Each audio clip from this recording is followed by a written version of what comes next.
If you want to test your enlightenment, you have to do samsara. Samsara itself is great, spirituality itself is great, but when you combine these two, spirituality in samskara, samskara with atma samskara, that is a pyramid spiritual society's movement.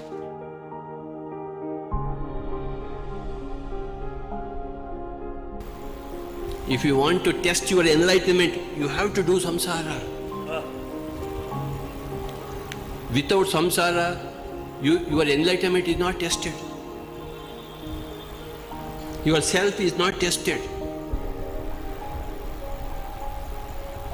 So, my dear friends, samsara, dodda anubhava, plus within the samsara, you should add atma samskara. That is the mahanubhava. What a great thing. Samsara itself is great, spirituality itself is great, but when you combine these two, spirituality in samskara, samskara with atma samskara, that is a pyramid spiritual society's movement. We have a wife, we have a husband, we have children, we fight daily. But we also meditate daily together. That is the greatness. We fight daily. We are not shy of fighting. And after the fight is over, okay, 2 hours fight is over, very good. Now the time has come, meditation, 2 hours meditation. So same people should sit together and do meditation. Again tomorrow morning fighting. Again tomorrow night, meditation. That is a great samskara. What happens, when you fight? Everybody fights for the right cause. Everybody is right from his point of view. The wife is right from her point of view. The husband is also right from his point of view. Okay, we are going in the traffic from east to west in Bangalore. Then there's the traffic from west to east. They are also following. So both traffic jam. Who is wrong in the traffic jam? Everybody is right. This fellow wants to go from this side to that side. That fellow wants to come from the same road is there. You have to have a lot of patience. In samsara, lot of patience is developed. Every day you will have hunger, so you have to cook and eat. Nobody is going to give you food, so you have to work hard. This body, you come after great puja in the higher worlds. Why? Because every day you have to maintain this body. With this body, the body you got because of somebody's samsara. Your tande thai samsara, you have got a body. If they have not done samsara, you will not have a body. And if you don't do samsara, somebody else cannot come here. You have to produce children. That's a great anubhava. Ask any mother, which is the greatest anubhava? He says, my delivering a baby. That's the greatest anubhava. Mahanubhava. Mother is equal to God. God is equal to mother. If you want to see God, see a mother. If you have seen a mother, you have seen God. What is mother? Pure samsara, shuddha samsara. But there is no ananda in samsara because there is no atma samskara added to it. That's all. A little atma samskara. Okay, a little atma samskara in this beautiful samsara. Then you will become mahanubhava among mahanubhavas. Pyramid masters are great masters. They combine samsara with atma samskara. Samskara means, purification. Samskara means evolution. Samskara means welfare. Samskara means an ethical beauty. Samskara means a great camaraderie. All this, a togetherness, a oneness. All differences are there in samsara, but we have to live together happily as possible. For that, in the samsara, we have to add atma samskara.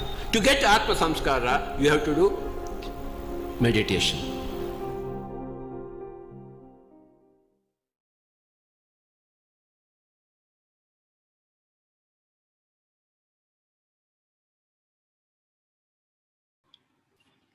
Divine evening, Masters. Welcome to the day 10. Let's prepare ourselves for the meditation, today's meditation. Make yourself comfortable by sitting in a most comfortable position. You can sit on sofa or chair or down. With cross your legs, clasp your fingers, and kindly remove your specs if you're wearing it. And gently close your eyes. Focus on your natural breath during this 20 minutes meditation.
Come to your body's awareness. Open your both palms and keep over your eyes for 10 seconds.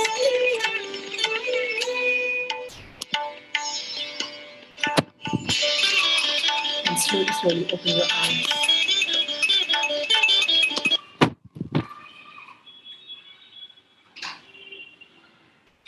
I would like to invite Asha for today's session.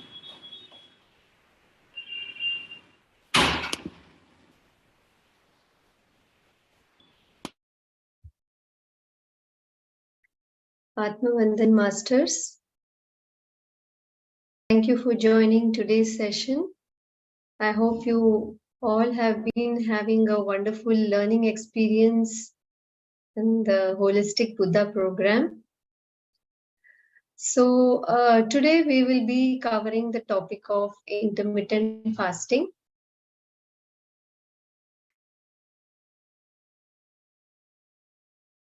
So how many of you know what is fasting? Can you write on the chat? Have you any experience with fasting? Have you done it before?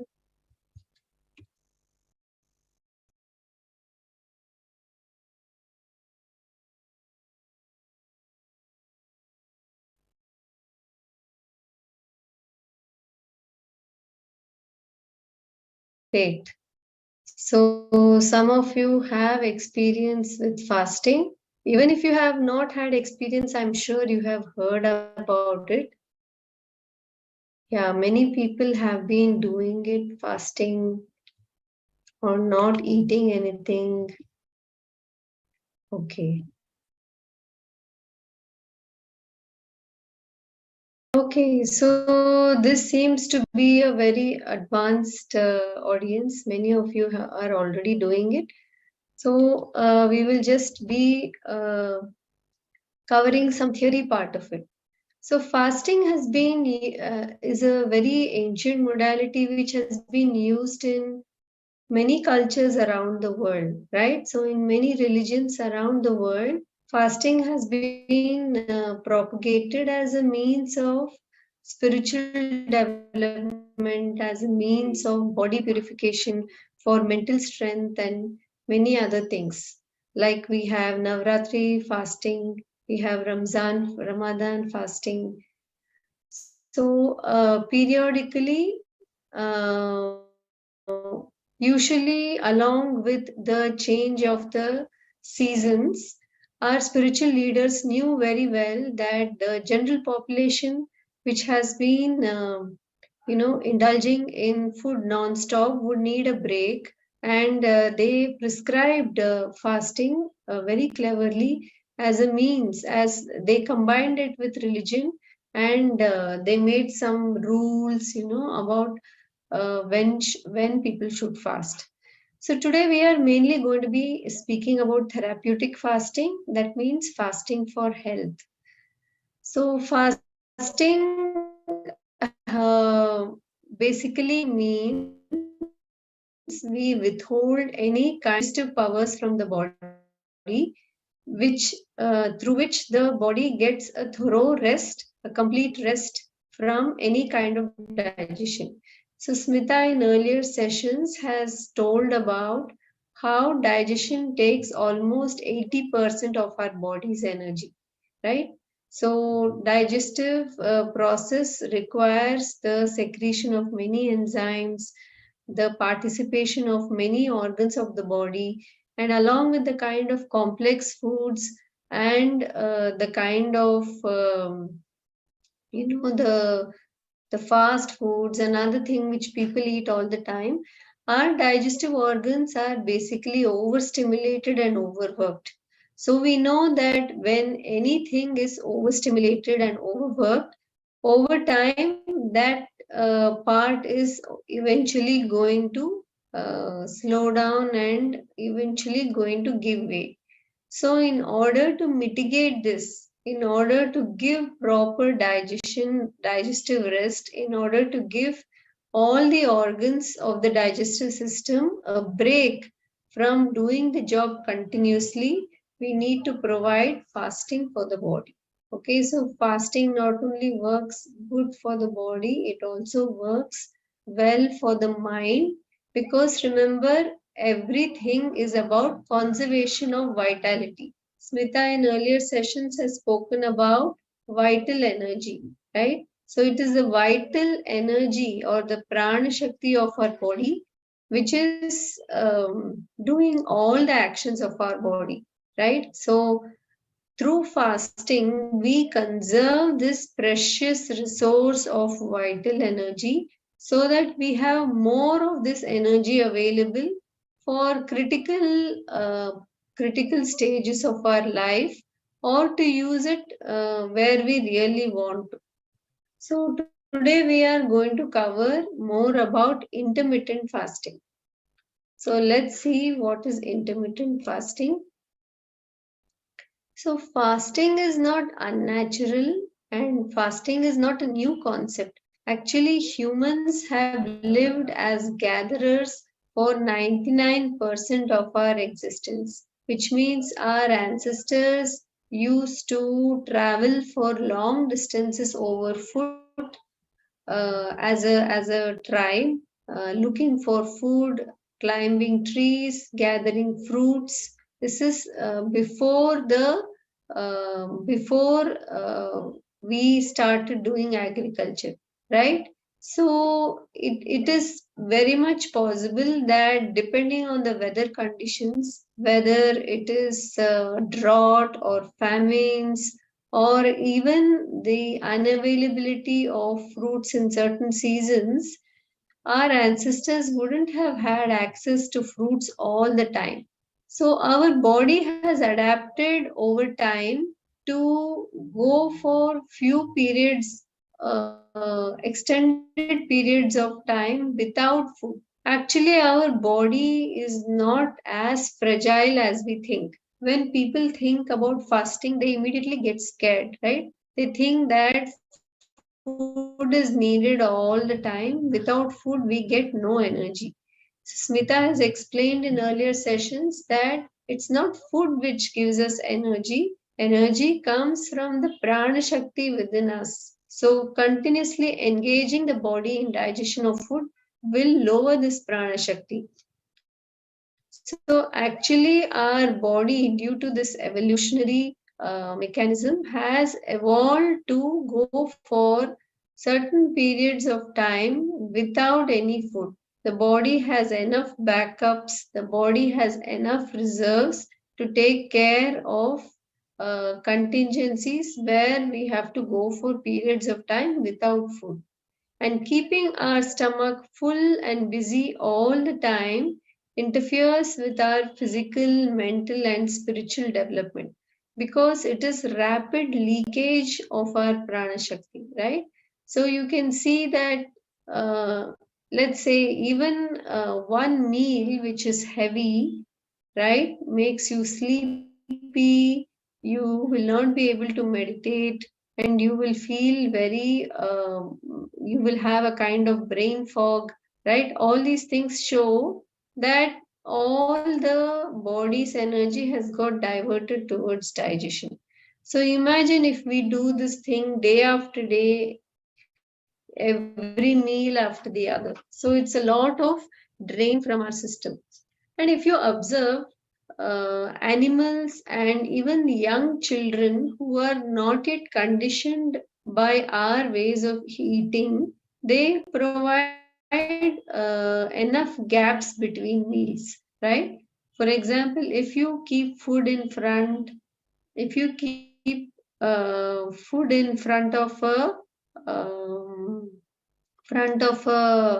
animal which is not hungry, it is not going to eat it, right? Or if you offer food to a child who is not hungry, he or she is just going to refuse it. It's not going to open its mouth, isn't it? So animals and children who are still in touch with their instinct will eat only when they are hungry. So this is also something we have to relearn, because many a times we do not eat with hunger. We eat for many reasons apart from hunger.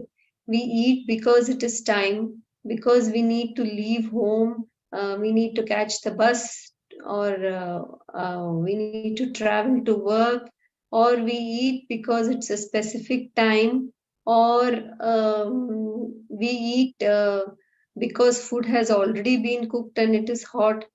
We eat because there is lot of food left over, right? So many reasons, but not the real reason for hunger. So it makes sense to provide proper gaps between meals, so that we can take care of some of these digressions which we regularly do. So every organ needs time and space to do its job well. Even a car, right? If you keep it running all the time without proper rest, without proper servicing, or periodically taking it to the garage, is not going to work for a long time with good efficiency. Slowly over time, there will be slowing down, or some parts of the car will get faulty, and sooner or later you will be going for multiple trips to the garage to get it repaired. Similarly, human beings who eat a lot throughout the day, disregarding the powerful instinct of hunger, powerful signal of hunger, eventually is going to keep visiting the hospital every now and then, because some part of the body is going to stop functioning. So it is just logical, right? Every part of the body needs rest to do its job well. So a grain filled meal actually takes around 4 hours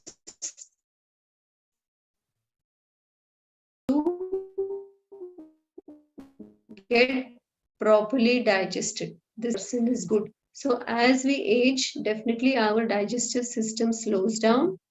So even it may be more than 4 hours. So after 4 hours, you have to give at least some time for the organs to rest before we take in more food.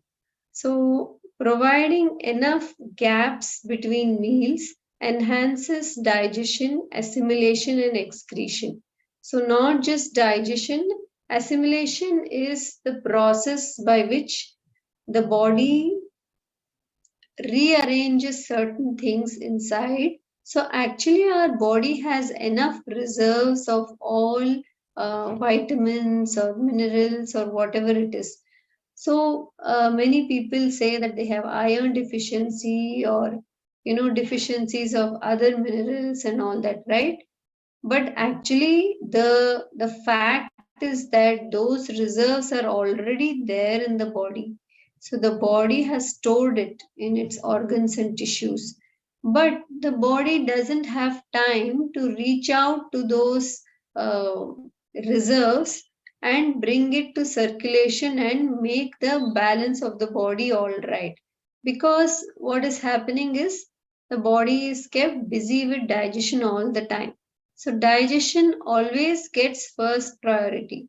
The moment you put food into your system, the body puts all its attention towards digestion, because the body doesn't have a fridge. It knows that anything which is not processed as soon as it is eaten will ferment and become toxic. So it is going to put all its attention on digestion. So over time, the other equally important activities of assimilation and excretion of body wastes will slow down. That's why all these deficiencies and things like constipation, all those things start coming up.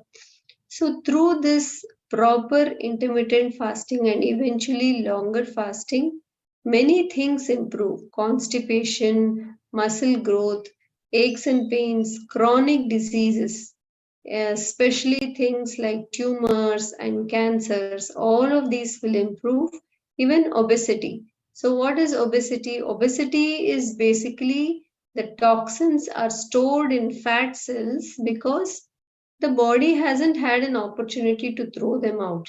So, these toxins are stored within the fat cells so that they do not cause more harm to the body. So, when you fast, the body gets an opportunity for greater detox, and all these toxins will get removed. In effect, the body fat also reduces. Many people find that time restricted eating is easier than calorie restriction. So, fasting is a great, intermittent fasting, especially, is a great way for your body to shed excess weight. The very fact that there is extra fat and reserves in the body indicates that you are ready to fast. So, many great philosophers, many great scientists from many decades ago, they have uh, propagated this idea of fasting because they knew, right? So Benjamin Franklin, who was a big inventor, he said the best of all medicines is resting and fasting.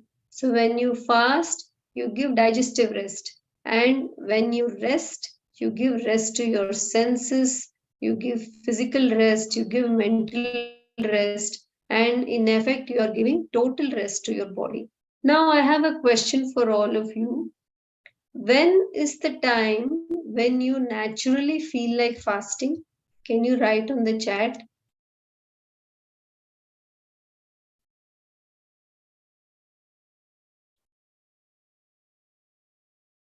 Morning time, evening.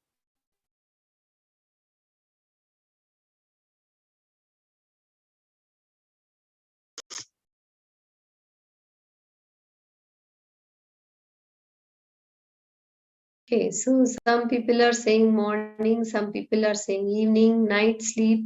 Yes, that's a good one.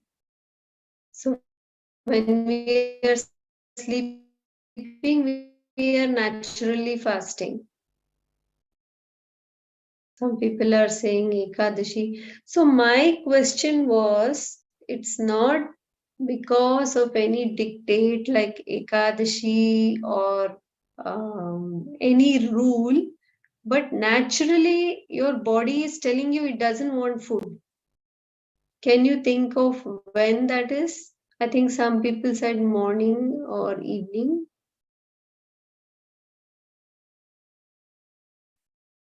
Yes. So the answer was when I am feeling sick.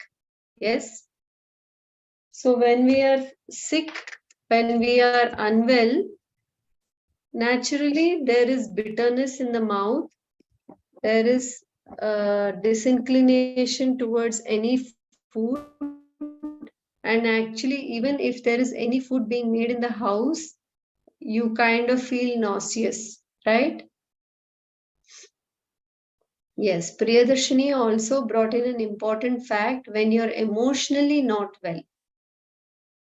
That's a very important fact. When you're emotionally not doing well, automatically there is a disinclination to eat, right? Because emotions need a lot of your body's energy to process it. So you are going through certain important things in your life which need your body's full attention. For example, grief. Let's say somebody has passed away, right? So if you're going through some grief, today what is happening is death has also become, an occasion where food is ordered and a lot of chai is drunk and then a lot of food is eaten, right? The person who is grieving is not allowed to grieve in peace. Rather than, giving any spiritual help, a lot of food is forced upon the person. So you can imagine what is happening with that person, right? So they are going to feel even more down after some time. Yes. So Deepa also brings a point that few people eat more when they are emotionally unstable. That is actually because they are conditioned. We are conditioned that we try to repress our emotions through food. It has been happening since childhood, right? So whenever we are, let's say, upset, right? Our parents have always said, let me make something nice for you, right? Or if we are very happy, then also it is celebrated through food. So there are many reasons we eat, not because we are hungry, but because of certain emotional stages too. So these are all things we need to unlearn. So one of the wonderful ways in which we can unlearn is we have to allow our children to become our teachers. So observe young children, observe animals. They are in tune with their instincts. They will never eat without hunger, right? They will never open their mouth. It is only we who are trying to force food into them, assuming that they are hungry. I think on the first or second day, I had told that actually the need of our body for food is quite less. So it's not that we need to eat food 3 times, 4 times a day. As long as the quality of food is good and our digestive system, our assimilation, excretion, everything is working well, we don't need to eat too much food actually. So this is not an easy process. If somebody is sick, if there is a lot of toxicity in the body, the process of intermittent fasting or full-fledged fasting will take some time. So it takes gradual, step-by-step process to move towards that. So body does different things well at different times of the day. So if you observe this figure, this is known as the circadian rhythm of our body. This is a 24-hour cycle which happens within our body. In nature, many things are cyclic, right? The day and night, the seasons, so many things go on in a cyclic manner. So our body also goes through different processes which take on more importance at different times of the day. So this circadian rhythm is synced with the cycle of the sun. Okay, so that's why it is so important for us to have regular exposure to sunlight, because the sunlight is what sets our circadian rhythm. So if you see between 4 a.m. to 12 p.m., the body is busy doing releasing. That means the body is throwing out old waste. The body is in the cleansing mode. That is why when you wake up in the morning, you feel like going to the toilet. You feel like there is a body odor, right? There is accumulation of some stuff near your eyes. All that happens more in the morning time. So this shows that the body is doing cleansing at this time. So during this time, it only makes sense not to disturb the body by eating heavy to digest food. That's why, remember in the diet plan session, Smita spoke about not eating any cooked food in the morning. So being on juices, being on fruits, that is especially important during this time. Now, 12 o'clock midday is the time when the sun is high in the sky. The body is now cued in to uh, uh, take in solid food, more heavy to digest food. So even if you see our ancestors, right, they would never eat breakfast as a meal. So breakfast actually came as a concept when the Britishers came to India, right? Actually, our ancestors were more into eating very light food, and the first meal would typically be around 11 to 11:30. If we were living in nature, the morning time would be spent looking for food, right? So there would be no way in which we could eat so early in the morning, uh, right? All this heavy foods which we are eating today. So nature has designed the morning time for excretion, for cleansing, for doing exercise. Actually, we are meant to be looking for our food and walking and all those things. So today we are not doing all that. So we have to substitute with some exercise. So this is the best time to exercise and keep ourselves busy. So we have to wait for hunger, right? Not that it is 12 o'clock exact, but wait for hunger, which typically comes later in the day. Okay, so after 12 p.m., the body is ready to receive food, and this is the time when you can give heavier to digest food. So if you are eating any grain meals,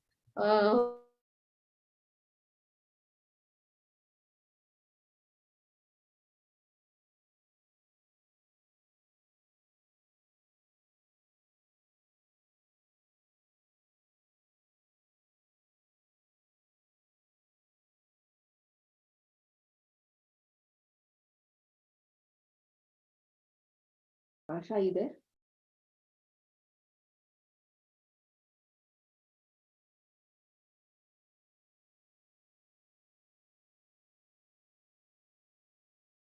Your screen is frozen.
Just checking, friends, just a minute.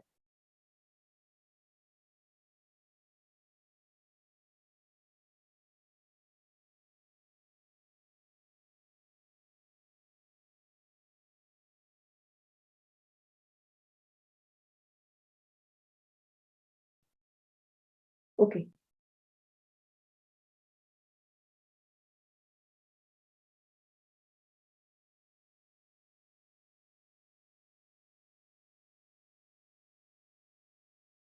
hi, am I back? I had a problem with my connection. Okay. Can you hear me now? Yeah. I was actually trying to call you, and then I was just thinking, okay, fine, maybe there is a power loss or something, and then I was trying to share my screen. Now it's okay. Now I'm back. Yeah. Okay, sorry about Last that. we There heard was was a grains. problem. Sorry? The last we heard was grains. Grains. Yeah, in the last phase. Okay, I don't remember what I was speaking. In the Typically, we have grains, is what you were saying. Okay. Yeah. So between 12 to 8 is the time when we should be eating our heavier to digest foods, whether it is a salad or whether it is a grain-based meal. Remember the diet plan which Smita had shared, and it is better to finish your last meal by sunset, because after sunset is when the body's digestive capability is going to shut down. Remember, like even birds and other animals, they retire by sunset, right? They don't eat after that, they don't hunt after that. It is only we human beings who are eating late dinners, right? Whether it is because we are returning home. And actually, if you really see, it is more in the Indian culture that we are eating quite late, right? So 9:30 is dinner in many households. So this really needs to change. Okay, so intermittent. Now coming to, sorry, I didn't complete the last cycle. Between 8 to 4 a.m. is the cycle for assimilation or repairing. So here the body's energy is focused inwards. It is doing a lot of rearrangement, breaking down, transporting the products of digestion to all the cells of the body. So all these cycles are equally important. Enough time and resources of the body should be given to each of these cycles. But what we are doing today is we are focusing more on the receiving part. We are focusing more on the digestive part, right? So we have to give equal focus to all these parts. That is when the body will work best. So when we sync what we are doing on a daily basis with nature's rhythm, because nature's laws are immutable, right? So when we sync with nature's rhythm, that's when we have the best of health. So intermittent fasting is nothing but providing proper gaps between meals to allow for true hunger to appear, to allow proper digestion to happen, and allow the end products of digestion to be utilized and excreted by the body properly. So ideally we say that sleep is not a hunger producing cycle. So eating immediately after we wake up without any proper exercise or physical activity or any kind of sunlight exposure doesn't open up hunger. So in the morning, any kind of heavy hunger we feel is not real hunger. It is more a craving. A hunger should feel more like a need to have some fruits or a need to hydrate yourself. Okay, so in the morning, most of us are used to eating breakfast because it is the time to go to office or school. But actually, if you see, many children are reluctant to eat food in the morning, right? So that shows that actually there is no need at that time to have food. Our hunger typically comes later in the day towards 10, 10:30 or 11. So if you are used to eating heavy breakfast, slowly you have to train your body and mind to get back to your natural instinct of eating. So listening to your body, listening to the signs of hunger, and waiting for hunger to mature. These are the things you need to do before you put food into your body. So the easiest way to do intermittent fasting is to provide a proper gap in the morning before you put any kind of food into your system. So this is the most important time in the day, right? The morning 4 a.m. to 12 p.m. is the phase of detoxification. So this is a very important phase in which very important stuff of releasing of old wastes happen. So during this time, it makes sense that if you are a person who eats a heavy breakfast or who is used to early breakfast, you start increasing the time before you eat anything. So one of the easiest ways is to have an early dinner, right? Eat as early as possible. At least by 7:30, you should try to finish your dinner. And the next day, do some, outdoor exercises, walk out in nature, all these things. You will observe that just the act of going out in nature, taking a walk, doing some exercises will remove the gases, the gastric irritation, and all those things which we mistake for hunger. And you will be able to fast for longer. So try to at least maintain a 12-hour gap between previous day's dinner to next day's breakfast. And then slowly increase it let's say every 10 minutes every day, and bring it to 14 or 16 hours of gap. So remember that the primary rule of nature cure is listening to the voice of the organism, the voice of the body. So that should override every other rule. So you should never forcefully fast. Okay. If your body is not ready, if your body is asking for food, that means you have to give it food.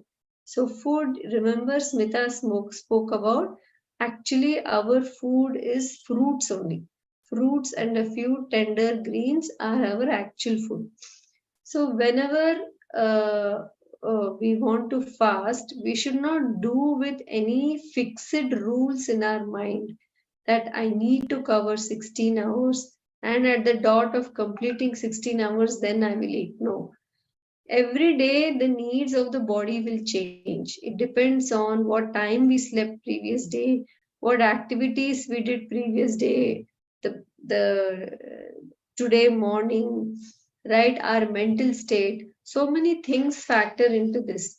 But as your body gets cleaner with the right kind of food, by eating more and more raw over a period of time, your body will become more efficient and your body will be able to fast for longer time. So during fasting, many good things happen. Your skin becomes clearer, all the wrinkles will soften, your eyesight becomes clearer. The body utilizes the energy it conserved for many important cleansing activities which were pending for long.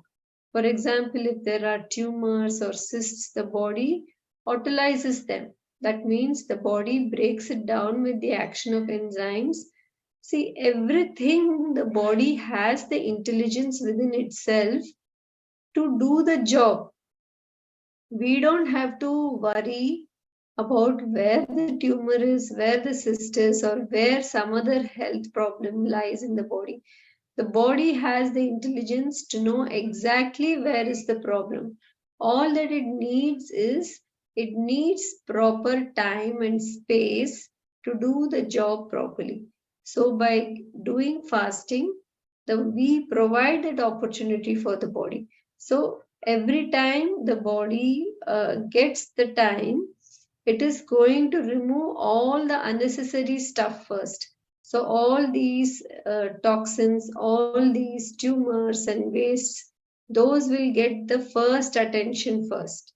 Okay, so over time, by increasing gaps between meals and allowing our body to heal, automatically these things will go away. Even things like stones, gallbladder stones, kidney stones, all these things can be automatically broken by the body and excreted through the urine.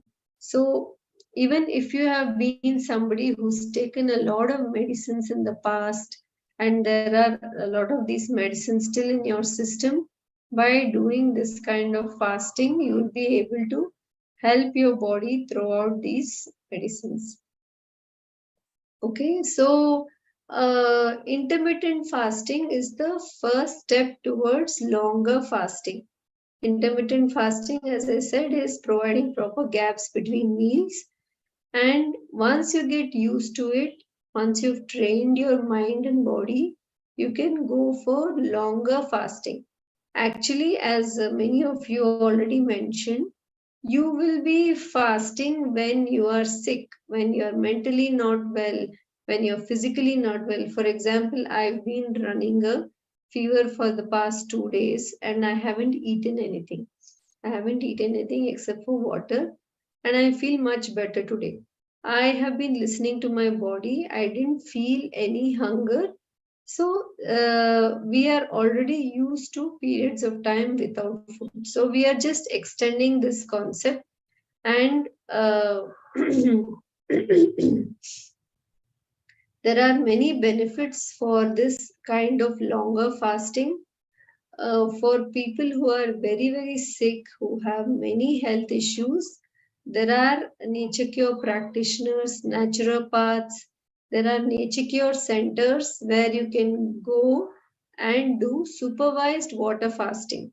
So they will guide you depending on your health condition, depending on your body weight, what you are going through. They will take you through longer fasting, for example, 3 days, 10 days, 20 days. So we say that at home, you should never do more than 3 days of water fasting by yourself. If you want to do more number of days, you always have to take help from a properly qualified practitioner, and it may not be necessary also. Okay, so if you do fasting when your body is not ready for it, you are going to cause greater harm rather than derive any benefits. But shorter fasting can always be done, and if you are in lot of pain, for example, a short fast of 1 day will always help. 1 or 2 days will help you to get uh, to help you to reduce the amount of pain. Because what is pain? Pain is basically a pressure created by the body because there is some blockage in the body. So the body can work more efficiently without the burden of food. Okay.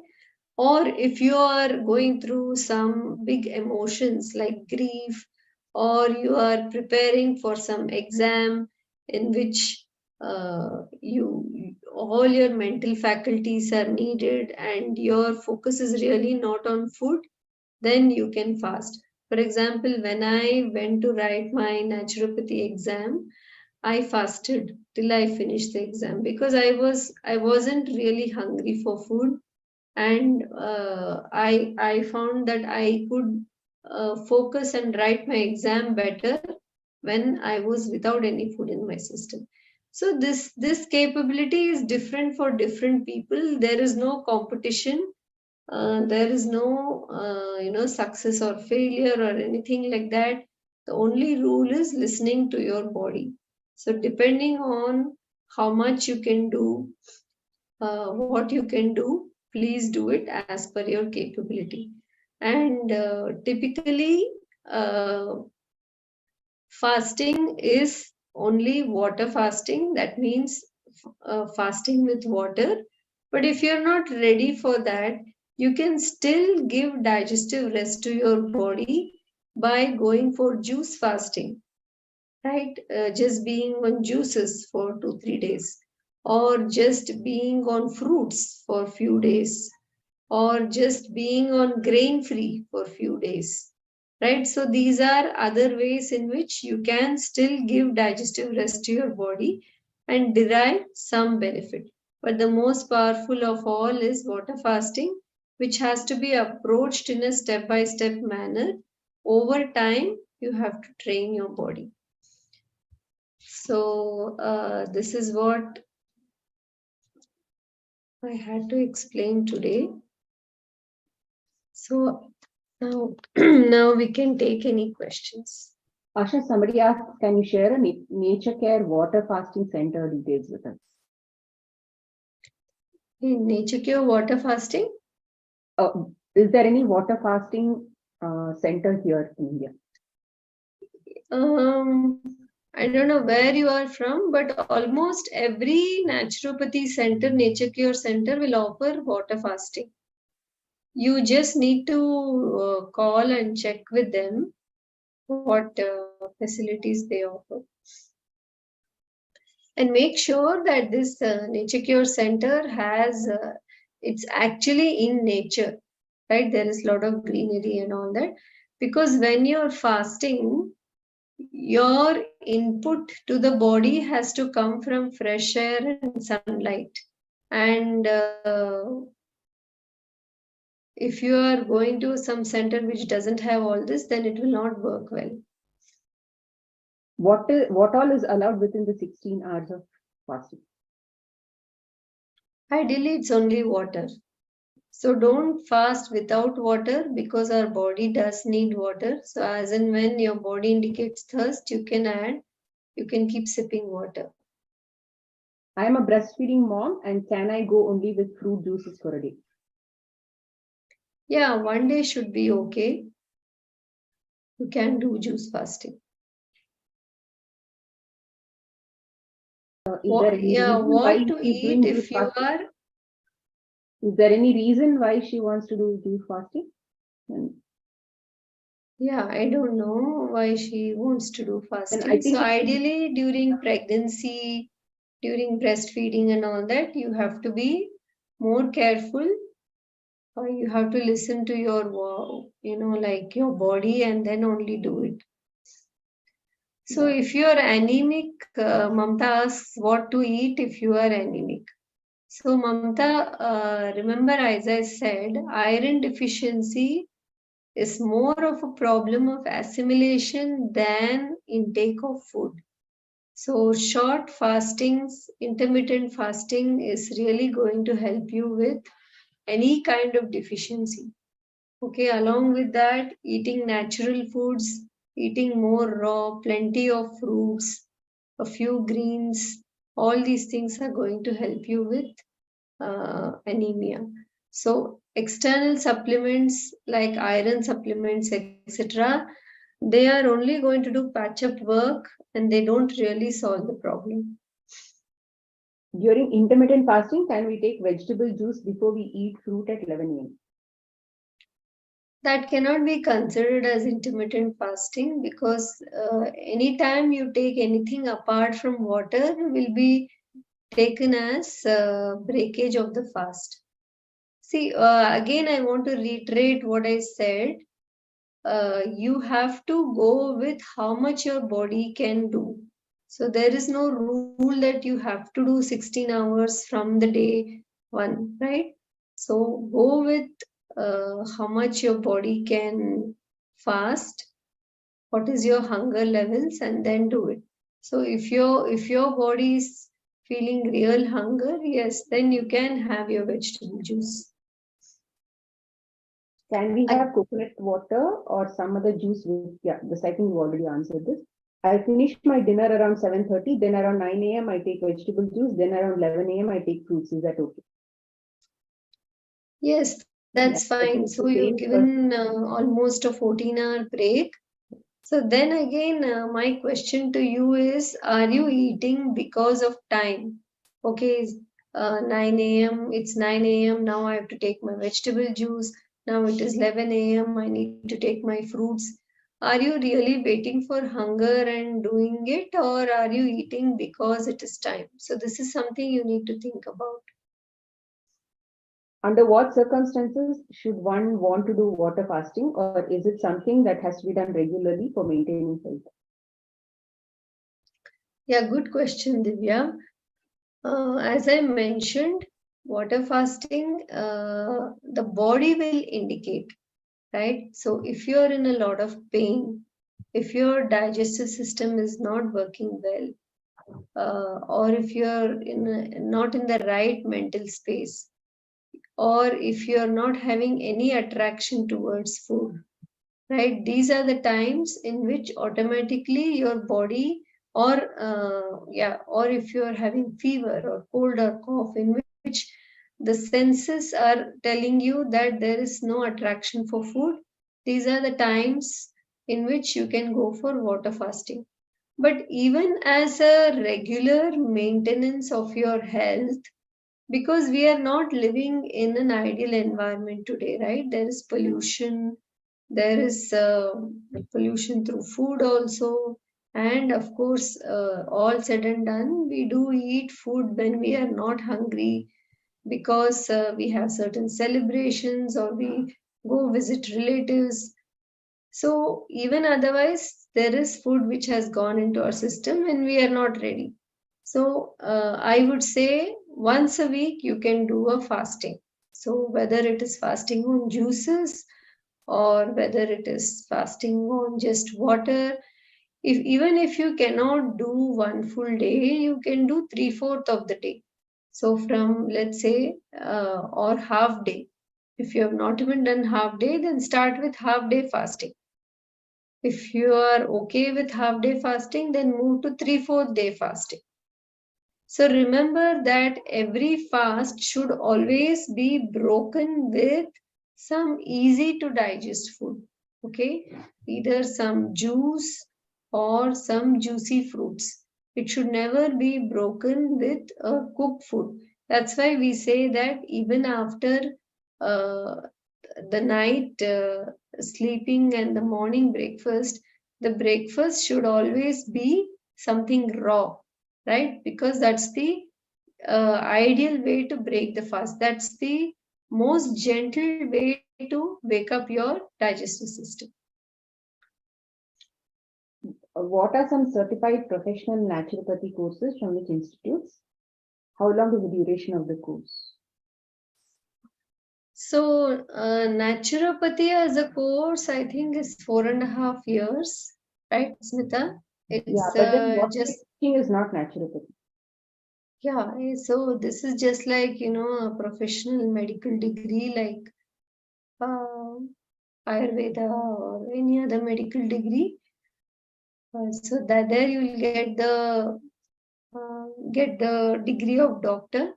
But what I was talking about was a basic diploma in nature cure course. So many places are offering that. We can share details later in the WhatsApp group. Yeah. Is it okay to add stevia instead of sugar to vegetable juice or fruit juice for kids? No. Don't add anything artificial to something natural. Okay, let children get used to the subtle sweetness of fruits and juices. So fruits actually are ripe fruits. If you select good quality ripe fruits, they are automatically sweet. The only reason why a child may be refusing to have that is because their taste buds get shifted due to the usage of high concentrated sugars in the form of, the white powdered sugar or jaggery or other things. And then they don't enjoy the natural taste of these fruit juices. So stevia is basically a concentrated form of the stevia leaf. It's a very strong sweetener which is going to like mess up the taste buds. So don't get them used to all these things. Let them enjoy the natural sugars in the fruit. I take my detox juice, which is coriander leaves juice, within 16 hours. Detox juice around 11 to 12 maybe p.m. to maintain intermittent. Little confused.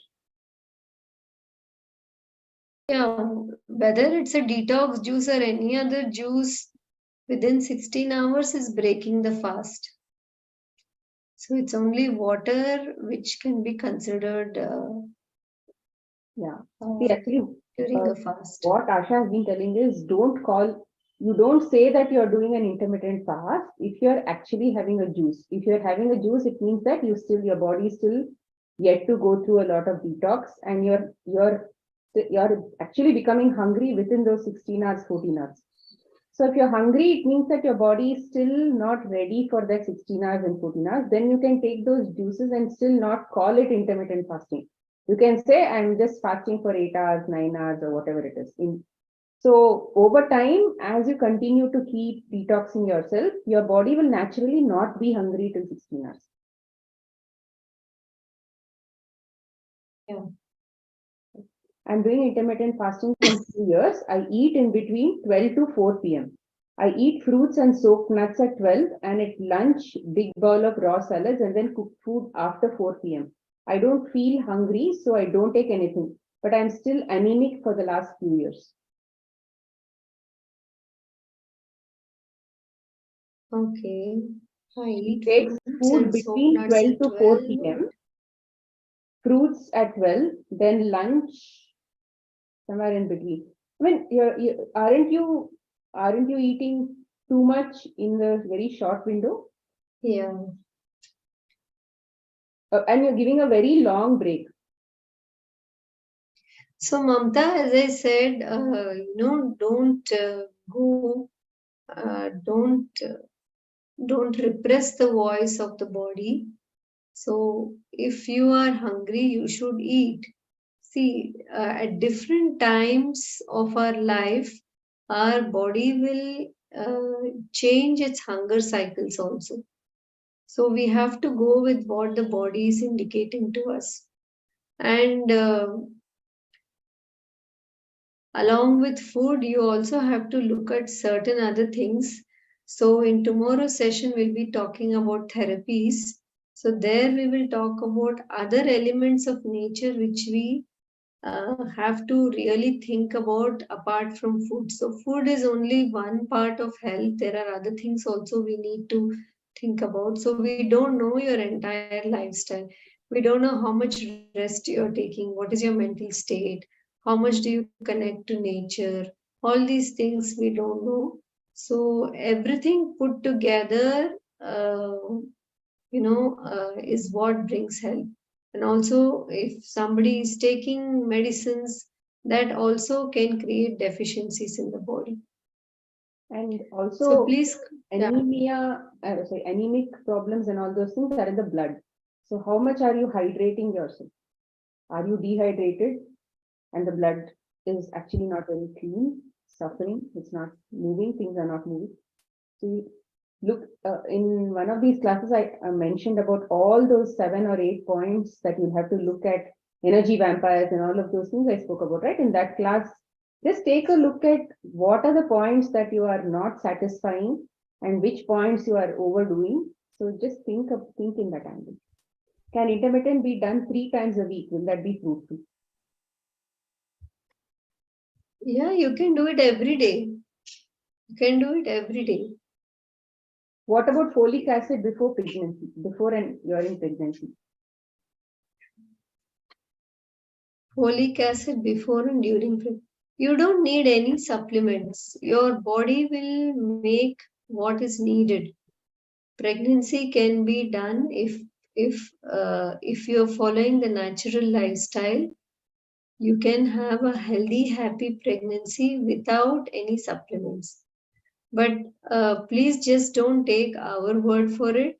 If you have not been following a proper lifestyle and if you are pregnant, you need to take the advice of a proper practitioner before you make any decisions on your own.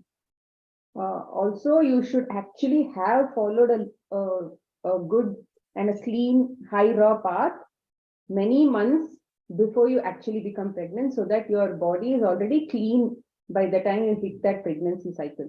And then following all these med-free lifestyle should be okay. But then today you decide after becoming pregnant, can I take folic acid or is it folic acid? So that is not the time to decide. The time to decide is much before that. Because pregnancy is not the period you're going to want to detox all your body. Yeah, bringing a new life into this world is an act of big responsibility. It's a spiritual act. So both the partners have to be ready for that and they have to prepare for it by changing their lifestyle, by eating more raw, by shifting to a more nature sync lifestyle.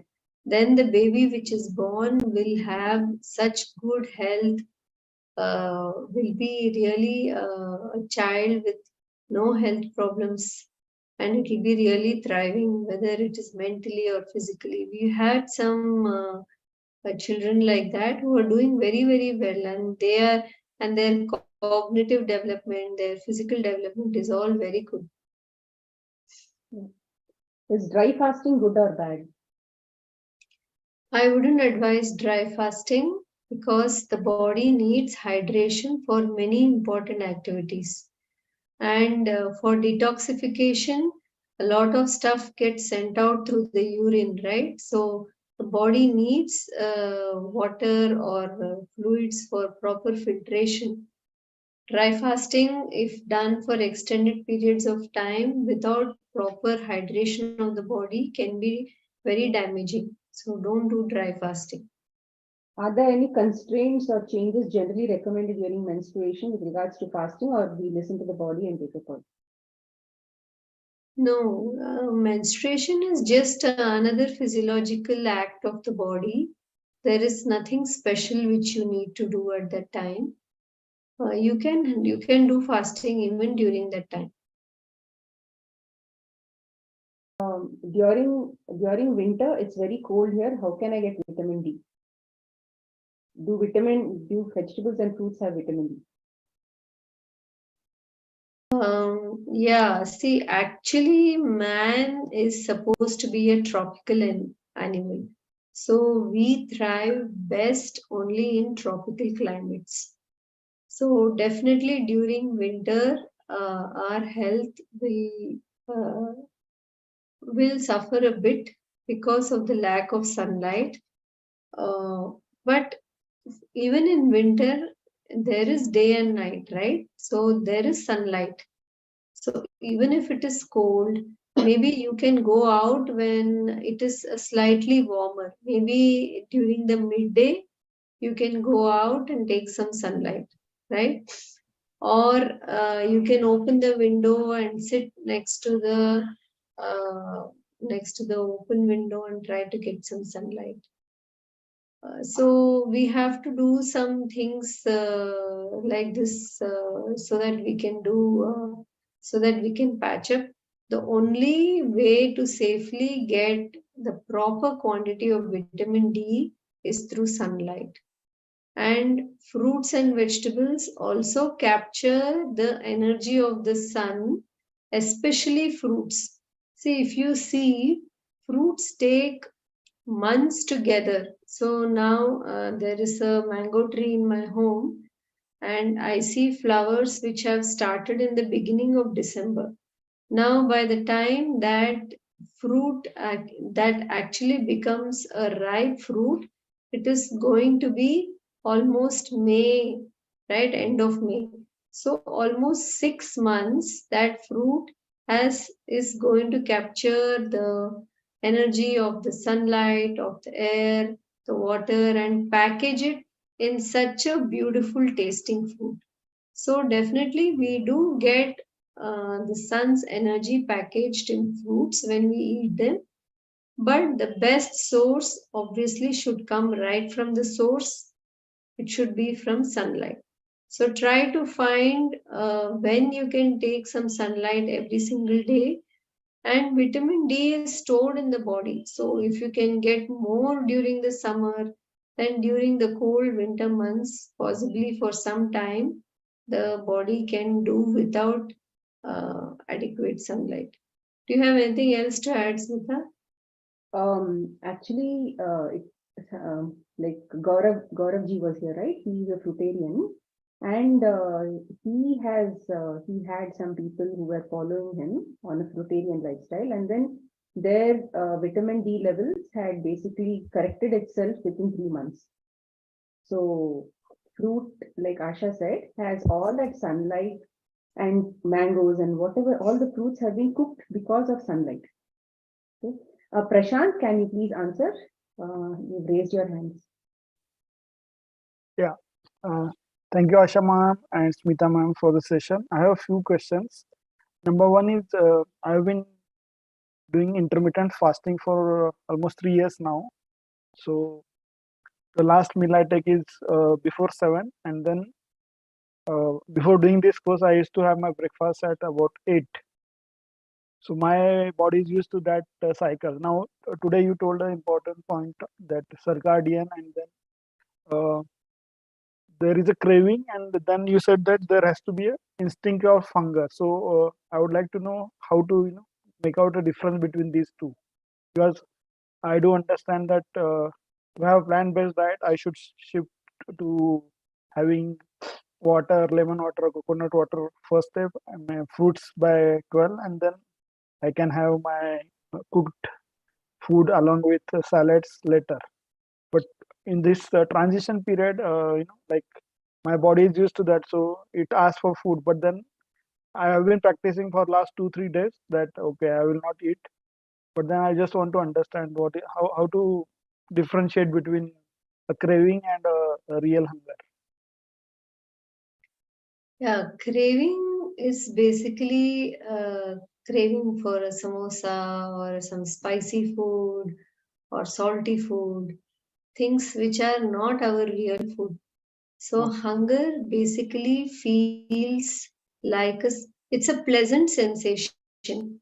So when we are hungry, actually there is a lot of clarity in our mind. There is a ease in the body, and there is a sensation in the throat which basically feels like the need for water. So you get attracted to eating a fruit. So fruit is our primary food. So when you're really hungry, you get attracted to fruits. So that shows that that is true hunger. So anything else apart from that, which is more like a craving for idli dosa or the usual stuff which we have got used to eating since childhood, that is a craving. So you have to slowly, first of all, correct your food. If you've been eating meat and dairy, that needs to go away. All the processed food needs to go. Then shift to plant-based food, shift to whole plant-based food. Then increase fruits and vegetables in your diet. Eat more raw foods. So with that, the amount of hydration in your body will improve. And after that, maybe your body will be ready for longer fasting, longer intermittent fasting. So it's a process. It takes some time. It will not happen within 2-3 days. It takes some time. So for us also, it was not just because I knew the theory, that doesn't mean I can jump into it from tomorrow. So as I said, the basic principle is non-violence against the body. So slowly, as per the demands of your body, with proper rational understanding and with practice, you can do it. Okay, thank you. My second question was about pickles. Should we be eating pickles? Because they generally come from the natural sources. Maybe we add some oil as a preservative. What is your recommendation? So pickles, I think, came about as a means of preserving certain foods and using it throughout the year. For example, mango is available only during the mango season, but by pickling raw mangoes, people could enjoy it for longer time.